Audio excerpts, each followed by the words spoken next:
Namaskar, Namo Namah, Go Corona. Today we are going to discuss the concept of law of diminishing marginal utility. This is the topic in BCom Part 1 in microeconomics. Now the first question arises, what is utility? Psychological satisfaction derived from consuming a particular unit of commodity is called utility. So in short, we can say that utility is expected satisfaction from consuming a particular commodity. Now the question arises, do we measure utility? क्या हम utility को माप सकते हैं? Yes, utility can be measured in utils, and utils is psychological unit. Before going into detail, first of all we should discuss there are two concepts of utility. First, cardinal utility. Second, ordinal utility. Let us discuss about the cardinal utility. The concept of cardinal utility was given by Alfred Marshall. According to him, utility, that is satisfaction derived from the commodity, can be measured. As we have discussed, it can be measured in utils such as 10 utils, 20 utils, 30 utils, 40 utils, 50 utils, etc. And another concept says that ordinal utility, according to ordinal utility, satisfaction cannot be measured. It can be ranked and compared. किसी भी वस्तु या सेवा से प्राप्त उपयोगिता को हम नहीं माप सकते, उसकी रैंकिंग कर सकते हैं. As for example, we cannot say that mango is giving 10 utils or 20 utils. We can say that mango is giving more satisfaction than banana, or banana is giving more satisfaction than orange.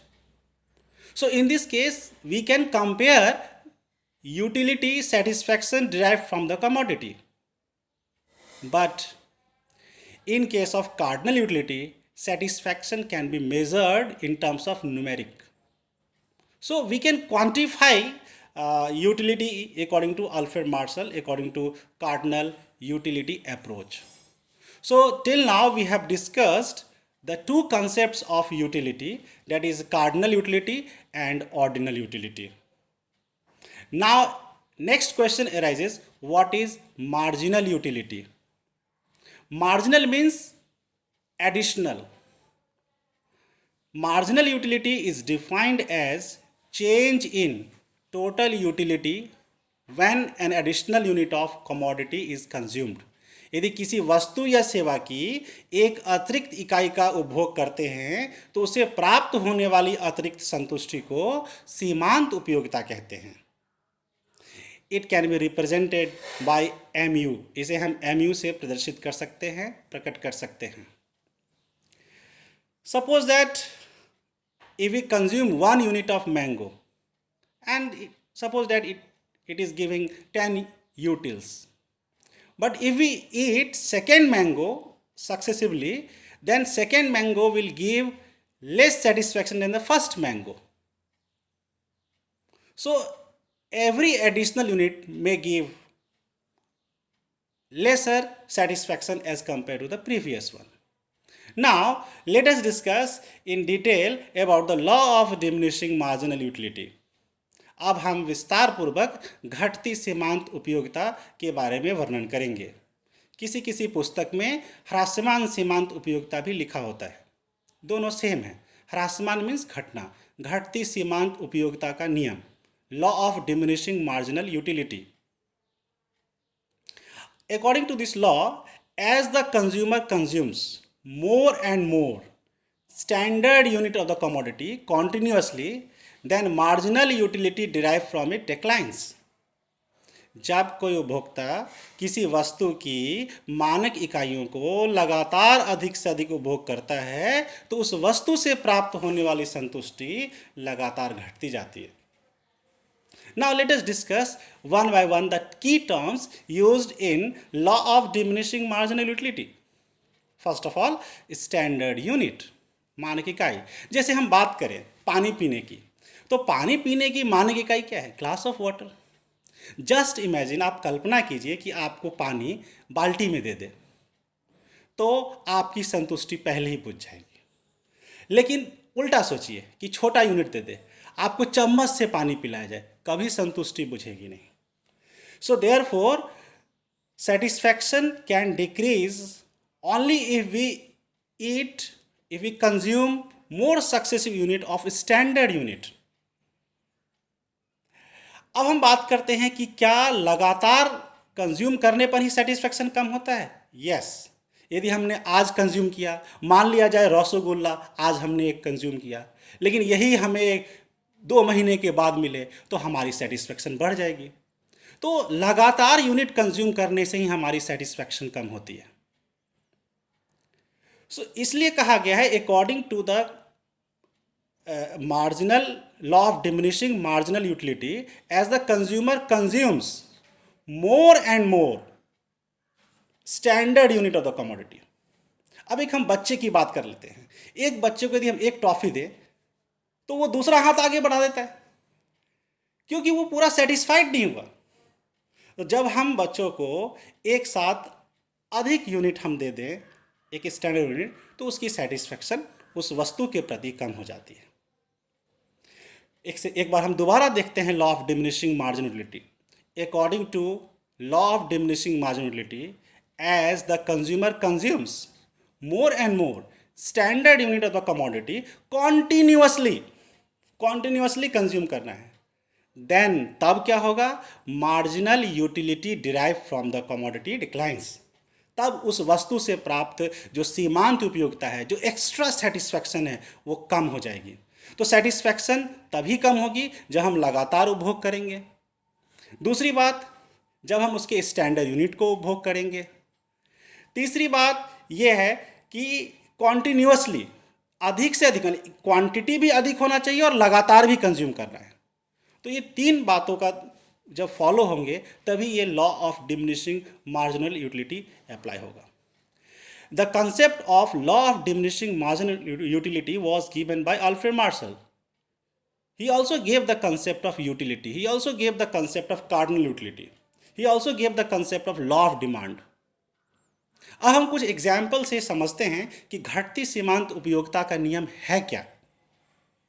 जैसे हम मान लीजिए गोलगप्पा खाते हैं, किसी गोलगप्पे की दुकान पर गए, पहले उसने एक गोलगप्पा दिया, और जैसे ही उसने एक गोलगप्पा प्लेट में रखा नहीं कि हम जल्दी कंज्यूम कर लेते हैं, यानी कि उस वस्तु के प्रति हम इतना संतुष्ट होते हैं। लेकिन जैसे ही हम 2 गोलगप्पा 3 गोलगप्पा हम खाते हैं, तो हमारा जो उस वस्तु के प्रति, यानी कि एक गोलगप्पे के एक लगातार जो यूनिट कंज्यूम कर रहे हैं, उसके प्रति हमारी संतुष्टि घट जाती है। जब हम 5वां या 6ठा गोलगप्पा खाते हैं, तो फिर हमारा जो उस वस्तु के प्रति जो संतुष्टि है लगातार घटती जाती है। इसके अलावा हम एक रियल लाइफ से एग्जाम्पल लेते हैं। मान लिया जाए, now let us take real life example. उस मेहमान की कल्पना कीजिए जो हमारे घर पर कभी कभी आते हैं। उनके लिए हम काफ़ी हमारा सेटिस्फेक्शन ज़्यादा होता है। उनके आने की हम तैयारियां करते हैं, अच्छे अच्छे पकवान बनाते हैं, एक बंदा बैठ के उनसे बात कर रहा होता है। लेकिन इसके जस्ट अपोजिट बात कीजिए कि जो मेहमान डेली डेली हमारे घर में आते हैं, उनके प्रति हमारी सेटिस्फेक्शन कम हो जाती है। और मतलब जितना हम पहले वाले केस में हम मेहमान के प्रति ध्यान दे रहे थे, उतना हम नहीं दे पाते। यहाँ पर भी law of diminishing marginal utility apply होता है। हम तीसरा एग्जाम्पल लेते हैं। जब हम पार्टी में सज धज के जाते हैं, यदि कोई हमारे पास नए कपड़े होते हैं, तो हम उस वस्तु के प्रति बहुत ही संतुष्ट होते हैं और उसके बारे में हम चर्चा करने की कोशिश करते हैं, दूसरे लोगों से बताते हैं कि देखो मैंने ये ग्रेट इंडिया पैलेस से खरीद के लाया, मैंने इस मॉल से खरीद के लाया, उसकी क्वालिटी के बारे में बात करते हैं। लेकिन जिस कपड़े को हम डेली पहनते हैं, उसके प्रति हमारी संतुष्टि कम होती है और उसके रखरखाव भी हम उसी तरह से करते हैं। लेकिन जो पार्टी वियर क्लोथ्स है, उसके रखरखाव, जैसे हम पार्टी से आते हैं तो गंदा ना हो जाए या कुछ उसमें खराबी ना आ जाए, उसको हम अलग करके रख देते हैं। इट मीन्स हम उस वस्तु के प्रति ज़्यादा सेटिस्फाइड है तो ज़्यादा केयरिंग भी कर रहे हैं। लेकिन जो कपड़े हम डेली पहनते हैं उसके प्रति हम उतना सेटिस्फाइड नहीं होते और उनके रख रखाव भी हम उतने अच्छे ढंग से नहीं करते हैं। तो हमारे रियल लाइफ में ऐसे बहुत सारे एग्जाम्पल है जिसमें कि ये साबित होता है कि किसी भी कमोडिटी को लगातार कंज्यूम करने पर उस वस्तु के प्रति हमारी जो है संतुष्टि यानी कि यूटिलिटी कम हो जाती है। अब सवाल ये है कि क्या law of diminishing marginal utility concept क्या संसार के सभी वस्तु एवं सेवाओं पर लागू होता है? तो आंसर है हाँ। It applies to every goods and services in the world and therefore it is called fundamental law of satisfaction. इसे संतुष्टि का आधारभूत नियम भी कहते हैं।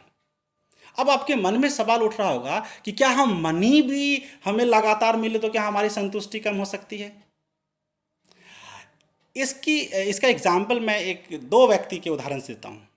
एक गरीब व्यक्ति जिसको मनी बहुत कम, उसके कम यूनिट नसीब हो पाते हैं, वो देखिए कि एक रुपये को किस तरह से वो काउंट करता है, वो कितने हिफाजत से रखता है, और उसे जब 100 रुपये या 500 रुपये जब मिलता है तो उसकी खुशी का आकलन कीजिए।